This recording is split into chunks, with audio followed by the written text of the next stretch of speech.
Hey there, Kenny from Growth Amplifiers here. Question: have you ever been working towards a goal and you started out with all this energy and excitement, and then you started to hit some of the resistance, run into some of the challenges, started getting a little bit tired on your journey, and losing momentum? We all have.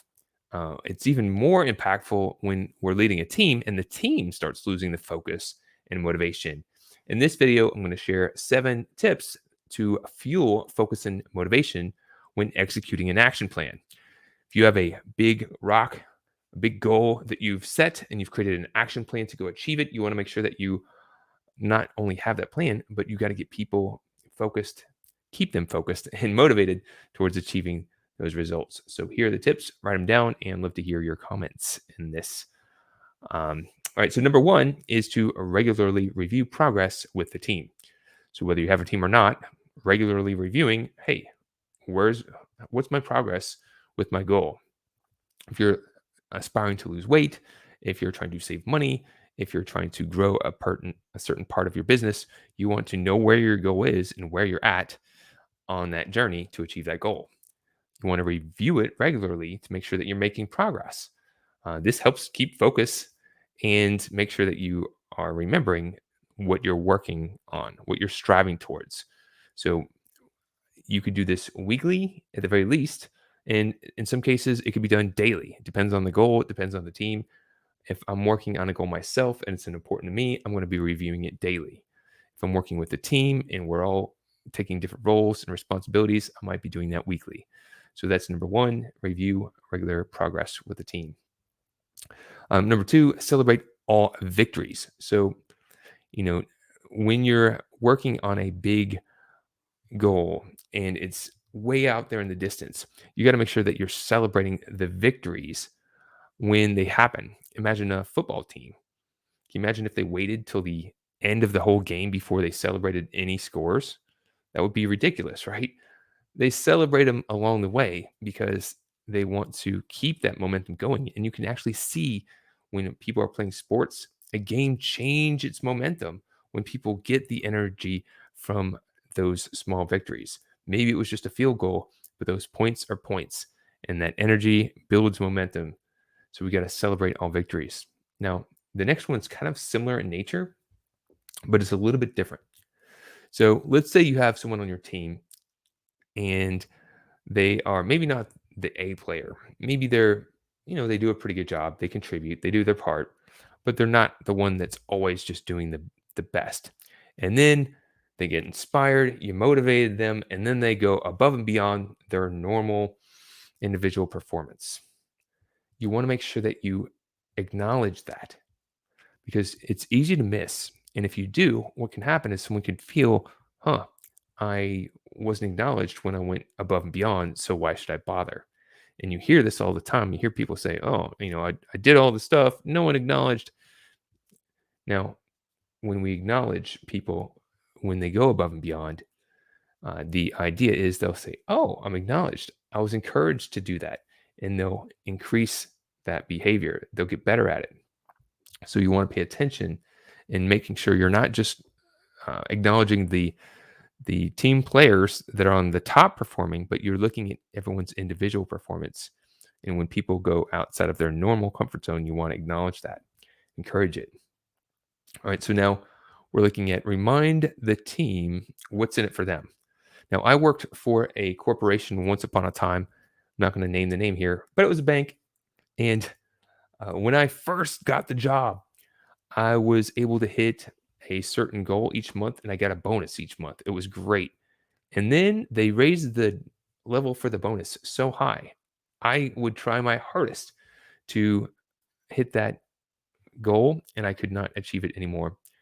And so I didn't get the bonus anymore. But each quarter, the corporation would pull all its team members down and remind them how much money that the corporation made. And I was like, well, that's nice, but you're making all this money now and you've taken my bonus away. What's in it for me? How am I benefiting from continuing to go above and beyond? It was discouraging. So you got to remind the team members what's in it for them. Sometimes it might be monetary. Sometimes it might be new opportunities. Sometimes it might be growth. There's different ways. It might be something that that's just important for them to accomplish. There's different things that are important to different people. Make sure that they've identified that and you remind them from time to time while you're going through that process so that they stay fueled and motivated. All right, number five. Oh, before we get to five, I want to make sure that you're alive. And if you would subscribe to this channel, that would be greatly appreciated. What? That'd be greatly appreciated. Subscribe to this channel, and if you have any questions or comments, that would be great to put in the comments. All right. So number five is consistently enforce positive accountability. So sometimes when people hear the word accountability, for some reason they get discipline in their mind. They're like, I'm going to force someone and hold them accountable for doing what they were supposed to do. And they have a negative connotation of it. Well, you can have negative accountability. There might be some consequences if people aren't doing their job. However, when going after goals and really working towards an action plan, we want to use positive accountability. We want to help people get energized, juiced, motivated, and focused to move forward. We don't want to have to pull them. We want them to pull us and be motivated to be self sufficient, right? So we want to enforce positive accountability by reminding people this is what we committed to. This is why it's important for you. And now we got to keep our integrity by doing what we said that we're going to do. We've got to keep our integrity by doing what we said we're going to do. And if we didn't do it, we've got to break through and retain and keep that commitment. So somebody may say, I couldn't get to it. I had too many other things come up.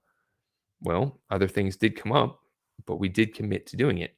So what do we need to do in order to make sure that we can make up the thing that we didn't accomplish and resolve the issue so in the future, we're going to be able to keep that commitment? It's important. You're either going to build a community of excuses or accountability. And so that's why it's important to be positive about it, encourage people, help them solve their problems, act like a coach, and guide them to be accountable for their actions. It's a really important part. It's a skill you got to develop as a leader, and this will help keep focus and motivation. All right, number six, we're looking to identify, discuss, and solve any challenges that are hindering results. So you may recognize IDS, identify, discuss, solve. It comes from the Entrepreneurial Operating System, EOS. It is a book documented. The book is called Traction, and EOS is documented in that book. And IDS is when you're meeting with your team, taking the time to identify, are there any challenges or bottlenecks that are preventing progress, right? Let's identify what they are and let's choose the top ones to focus on. And we're not just going to talk about them and have a meeting, but talking about all these problems and then leave and then have to re-talk about them next week. We're going to identify the one that we're going to focus on. We're going to discuss all the potential ways that we could resolve this. And then we're going to take the time in that meeting to actually solve it and resolve it for good. So if we follow that model and that process, when people feel the support that you're helping them, then they'll again be empowered to achieve their result, and they'll be motivated to move forward because now those blocks are out of their way. They're feeling recognized, they're feeling held accountable in a positive regard. You're helping and supporting them, and they're going to be focused and motivated to achieve the goal. Last but not least is re-enroll your team with your inspiring mission. So your business should have a mission. If it doesn't, you got to make sure that you define that. Some people skip that step when they're building their business, but it's really important. What is your mission? What are you looking to achieve that has a higher purpose? If people feel like they're just working a job, they're going to show up with one level of energy. If they feel like they're moving forward a mission, they're serving a calling, they're making a bigger difference, something that has meaning, they'll show up with different energy because they'll buy into the mission. So even though they may know it, it's helpful to re-enroll your team in your inspiring mission.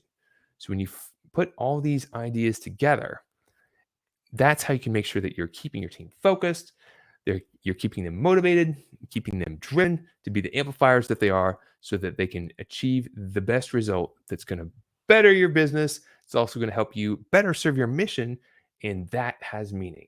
So I'd love to see your comments if you have ideas that would be helpful to keep your team focused and motivated while they're amplifying your business.